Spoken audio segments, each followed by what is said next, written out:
स्वामी प्रसाद मौर्य ने बीते दिनों रामचरितमानस को लेकर एक बयान दिया था, जिसके बाद लगातार सियासी माहौल गर्म है और ये विवाद बढ़ता ही हुआ नजर आ रहा है।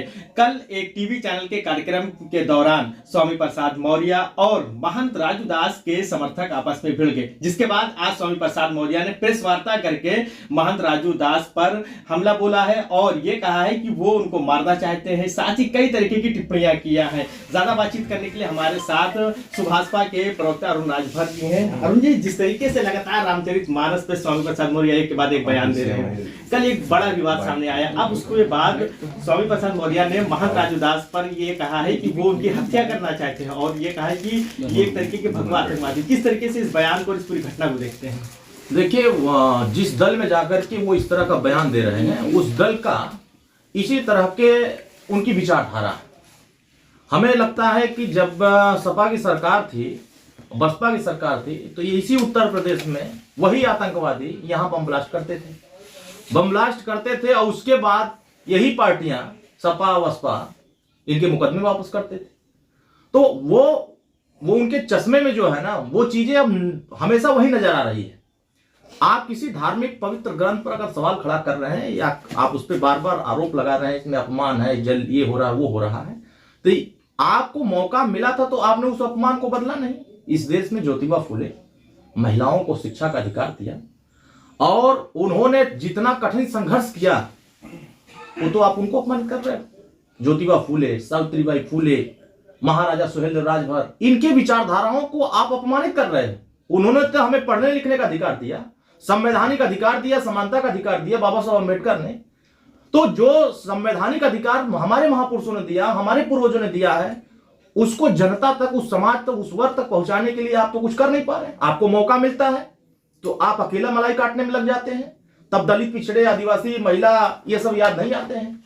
तो ये समाजवादी पार्टी के लोगों के पास कोई विकल्प नहीं बचा है। वो सिर्फ और सिर्फ बाबा साहब भीमराव अम्बेडकर के संविधान को अपमानित करने में लगे हुए हैं।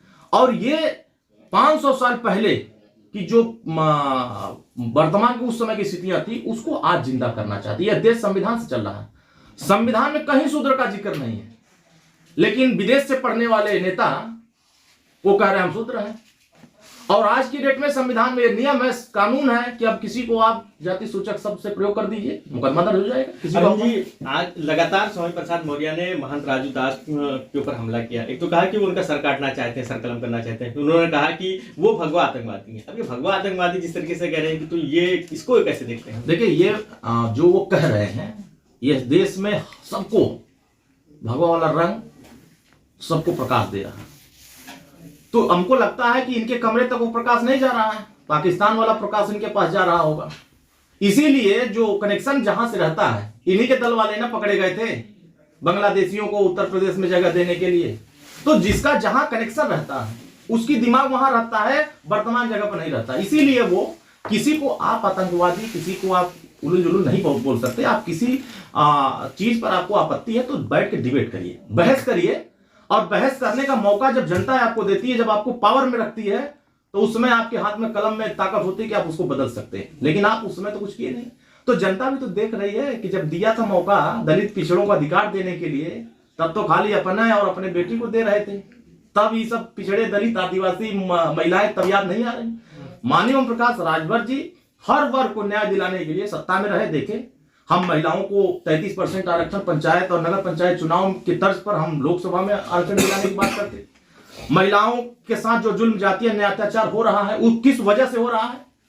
पुरुष वर्ग के लोग शराब पी करके महिलाओं को प्रताड़ित कर रहे हैं। महिलाओं का ये है कि नहीं, शराब बंद होना चाहिए। बोल दीजिए मौर्य जी से, बोल दें कि महिलाएं इससे पीड़ित हैं। दहेज प्रथा में सबसे ज्यादा जेल की सलाखों में महिलाएं, पुरुष लोग जा रहे हैं।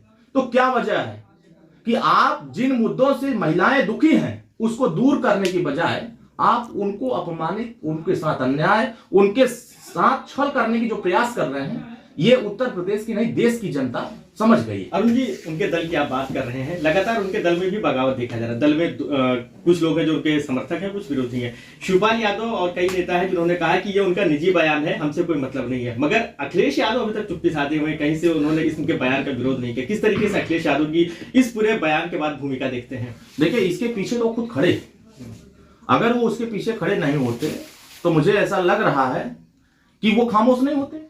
उनके बड़े नेता चाचा शिवपाल यादव जी वो तो कह रहे हैं ना, उनका व्यक्तिगत बयान है, व्यक्तिगत किसी का बयान नहीं होता, दल का बयान होता है। आप व्यक्तिगत बयान दिया, उसको प्रमोशन दे दिए, इसका मतलब कि आप उसके पीछे खड़े हैं, प्रमोशन देने में खड़े हैं। तो चाचा भी इस बात को समझ रहे हैं, चाचा का भतीजे भी समझ रहे हैं इस बात को कि हाँ, अब हमें उन वर्गों की जरूरत नहीं है जिन वर्गों के को हम चुनाव के समय जाकर के प्रणाम करते थे साधु संतों के बीच, मंदिर में जाकर के माथा टेक रहे थे, कुंभ में जाके स्नान कर रहे थे और फिर फरसा उठा के परशुराम का गीत गा रहे थे। तब नहीं याद आया कि हम परशुराम का फरसा उठा रहे हैं तो हम किसको अपमानित कर रहे हैं, तब नहीं याद आया।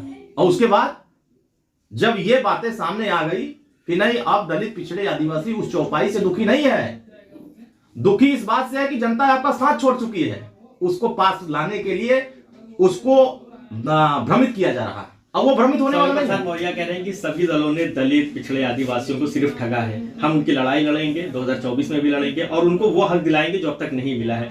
क्या एकजुट कर पाएंगे? क्या लगता है कितना समर्थन है इनके पास दलित आदिवासियों को? किस तरीके से इतनी बार इनको मौका मिला हक दिलाने के लिए।